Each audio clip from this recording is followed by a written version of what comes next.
बात करेंगे जो नॉर्थ ईस्ट रीजन से बिलोंग करती है, पर्टिकुलर असम स्टेट से बिलोंग करती है। क्योंकि जब भी हम बात करते हैं मेनलैंड इंडिया की, तो जैसे जितनी भी स्टेट्स हैं मेनलैंड इंडिया में, चाहे वो केरला हुआ, कर्नाटका हुआ, कश्मीर हुआ, मध्य प्रदेश हुआ, उत्तर प्रदेश हुआ, सारे स्टेट्स के बारे में ज्यादातर लोग जो है वो जानते हैं। लेकिन जब भी हम बात करते हैं नार्थ ईस्ट रीजन की, तो लोगों को शायद इतना ज्यादा स्टेट्स के बारे में भी पता नहीं होगा। तो ट्राइब्स को जानने के लिए तो हम सोच ही नहीं सकते हैं। आज ये वीडियो हम उस ट्राइब को डेडिकेट करते हैं जो एक्चुअल में नॉर्थ ईस्ट रीजन से बिलोंग करती है, जो असम स्टेट जो है उससे बिलोंग करती है, जिसे बोलते हैं कार्बी एंग्लोंग कम्युनिटी। अब जो एक कार्बी एंग्लोंग कम्युनिटी है, बहुत सारे लोग यही मानते हैं कि ये मूल रूप से असम के ही निवासी हैं। और अगर हम इनकी हिस्ट्री की बात करते हैं तो ये वर्षों पुरानी, यानी 1000 साल से भी पुरानी इनकी हिस्ट्री को बताया जाता है। इनकी जो लैंग्वेज है वो कार्बी है, लेकिन मुख्य तौर पर ये कार्बी लैंग्वेज के साथ साथ जो है असमीज और हिंदी को भी बहुत अच्छी तरीके से समझते हैं। आज इस वीडियो में समझते हैं कि जो कार्बी एंग्लोंग कम्युनिटी है, और ये स्टेट की एक लगातार डिमांड कर रहे हैं कि हमें कार्बी एंग्लोंग स्टेट करके अलग दे दिया जाए,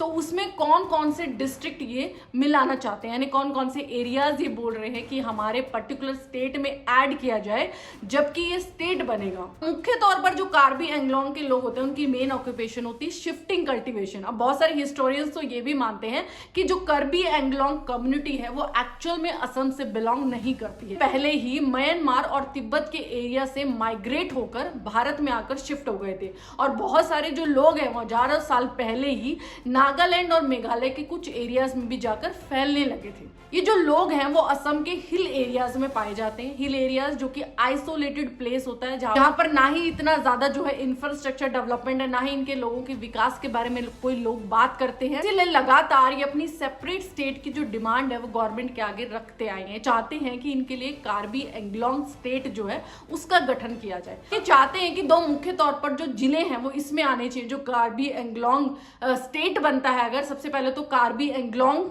जिला और साथ ही साथ वेस्ट कार्बी एंग्लोंग जिला। ये पर्टिकुलर एरिया है वो असम के मध्य और दक्षिण पार्ट में जो है वो पाया जाता है। साथ ही लोग कहते हैं कि ये मेघालय और नागालैंड के कुछ हिस्से से भी कनेक्टेड है, जो कि बॉर्डर लाइन शेयर करते हैं। हेडक्वार्टर की बात करते हैं तो इनका हेडक्वार्टर डीपू में है। और अगर हम इनके पूरे टोटल एरिया की बात करते हैं तो टोटल एरिया इनका 10,434 स्क्वायर किलोमीटर का होता है। तो सबके मन में यही सवाल आता है कि एक्चुअल में ये डिमांड आई कहां से, क्यों लोग जो है वो इसे अलग से स्टेट बनाना चाहते हैं और क्यों इस डिमांड को इतनी ज्यादा हवा दी गई थी। तो मैं आपको बता दूं, सबसे पहले जो डिमांड थी वो 1969 में कर्बी स्टूडेंट एसोसिएशन ने स्टार्ट की थी इस डिमांड की, कि वो चाहते थे कि अलग से स्टेट बने, ताकि वो स्टेट बन के जो गवर्नमेंट है वो इनके विकास की बात करे, इनकी डेवलपमेंट की बात करे, इनकी जो जितना भी कल्चर है, आइडेंटिटी है, फेस्टिवल्स है, खान पान है, इनका रहने का तरीका, वो सब प्रिजर्व होने लगे। क्योंकि अगर हम असमीज पॉपुलेशन की बात करते हैं तो कहीं ना कहीं इनकी जो पर्टिकुलर लैंग्वेज है, कर्बी लैंग्वेज,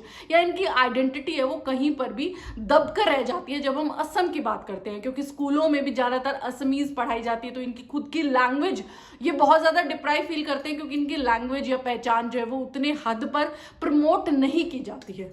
इसे प्रमोट करने के लिए 1986 में ऑटोनोमस स्टेट कम्युनिटी नामक पार्टी का भी गठन किया गया, जो इस सेपरेट स्टेट के लिए आवाज उठा सके, जो इन लोगों के लिए फाइट कर सके। दोस्तों 2002 में जो इंडियन गवर्नमेंट है और साथ ही साथ राज्य सरकार यानी जो असम की गवर्नमेंट है और इस पार्टी के जो हेड थे, उन्होंने एक एग्रीमेंट पे साइन किया। और एग्रीमेंट ये था कि इनको एक अलग से पावर दी जाएगी। पावर यानी कि ये लोकल जो भी फैसले होंगे खुद ले सकेंगे, अपने डेवलपमेंट की बात कर सकेंगे और सरकार से सीधा जो है वो संबंध भी रख सके। वहां पर भी बिल्कुल स्पष्ट ये कहा गया था कि हम स्टेट के लिए अप्रूवल नहीं देंगे। हम कर्बी लीडर की बात करें तो हमेशा यही बोलते हैं कि हमको प्रॉमिस तो किया गया है वो पावर्स देने के लिए, ऑटोनोमस काउंसलिंग के थ्रू हमें एक पावर देने के लिए, जिससे हम लोकल डिसीजंस खुद ले सके, अपने जो फंड्स है उनका प्रॉपर यूसेज कर सके।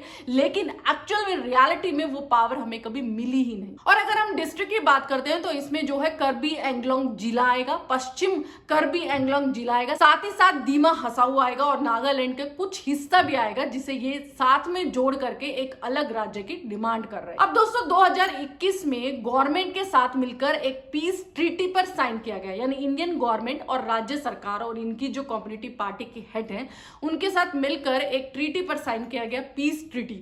उसके एवज में यही कहा गया था जितने भी एक्सट्रीमिस्ट है, जितने भी मिलिटेंट्स है वहां पर, उन सबको अपने वेपन्स जो है वो गवर्नमेंट को देने पड़ेंगे। एक कर ये भी बताया गया था कि 1000 से भी ज्यादा जो मिलिटेंट्स है उन्होंने अपने वेपन्स को जो है वो गवर्नमेंट को सौंप दिया।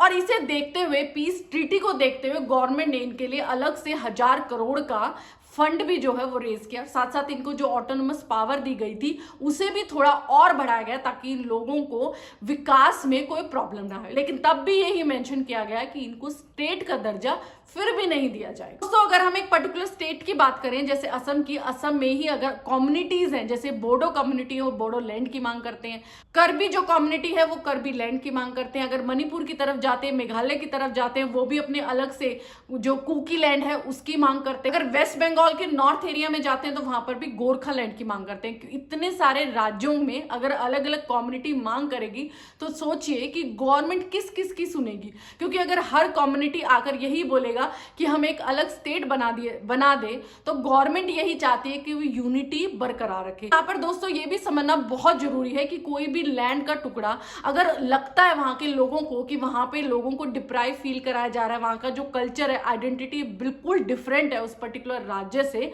और वहां के लोगों की जो मांग है या फिर उनके जो राइट्स है उनको प्रिजर्व या प्रोटेक्ट नहीं किया जा रहा है, तो ऐसे में एक अलग से स्टेट का दर्जा भी गवर्नमेंट को सोचना चाहिए। मेरे को इस पर्टिकुलर कम्युनिटी से देख रहे हैं या जिसके भी फ्रेंड्स या रिलेटिव हैं इस पर्टिकुलर कम्युनिटी से, आप बताइए आप क्या सोचते हैं? आपको लगता है इस कम्युनिटी के लिए अलग से स्टेट बनना चाहिए या फिर यूनिटी को प्रिजर्व करने के लिए भारत को और ज्यादा विभाजित नहीं करना चाहिए? आप अपनी जो राय है वो जरूर मुझे कमेंट बॉक्स में दीजिए। और अगर ये वीडियो आपको इंफॉर्मेटिव लगी हो, अच्छी लगी हो, मजेदार लगी हो तो प्लीज इसे लाइक करें, जितना हो सके शेयर करें, क्योंकि शेयर करने से ही अवेयरनेस बढ़ेगी। मेनलैंड इंडिया तक इस टॉपिक को पहुंचाना बहुत जरूरी है, क्योंकि वहां के लोगों को शायद इन लैंड्स के बारे में पता ही नहीं है, इन ट्राइब्स के बारे में पता ही नहीं है, तो वहां तक अवेयर करना ही हमारी जिम्मेदारी भी है। चैनल को सब्सक्राइब करना ना भूलें। Thank you for watching.